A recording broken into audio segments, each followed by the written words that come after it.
And it's now time for the business day. More countries from the Caribbean and Latin America are moving to secure markets in China. The update was given by China's Foreign Affairs Ministry. Our reporter Dwayne Anderson is in China and filed this report.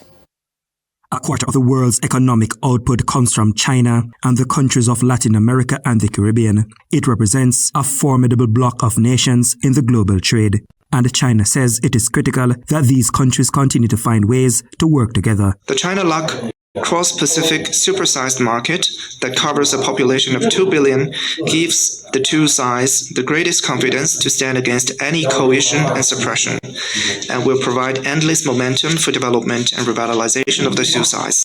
At present, LAC countries are facing new opportunities of exporting to China. And recently, China signed with Brazil an agreement on the procurement of soybean, and many LAC specialty products have granted the export license to China. The push for stronger ties coincides with the ongoing trade war between the USA and China. China's government is also adamant they have no hidden agenda in partnering with countries like Jamaica. We produce real benefits for the people, and we have won the recognition and respect of all parties. China has all along upheld openness and inclusiveness. We have no hidden agenda and seeks no selfish gains. As you can see, the accusation of certain countries are out of ulterior motives. The Chinese government official addressed me and other journalists from the Caribbean and Latin America in Beijing on Sunday.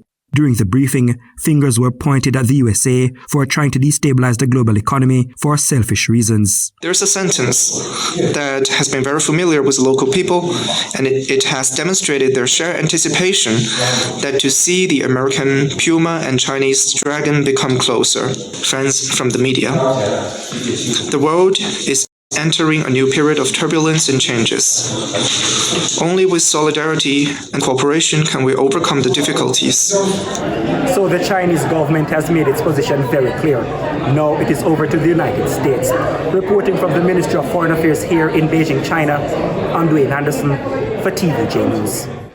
To the stock market now, the JSE index advanced by 997 points today, while the junior market index advanced by 18 points. The winners include Margaritaville Turks, Main Event Entertainment Group, Elite Diagnostic, Cygnus Real Estate Financial, and Epley Carbon Property Fund. The losers include Berger Paints Jamaica, Tropical Battery, Epley Limited, Jamaica Producers Group, and ISP Finance Services. 27 stocks traded firm. Foreign exchange trading ended with banks and cambios selling the US dollar for an average $160. The Canadian dollar is being sold for an average $114.52. The pound is going for $212, while the euro is selling for an average $178.22. And that's it for the business day. Regional and international stories are next.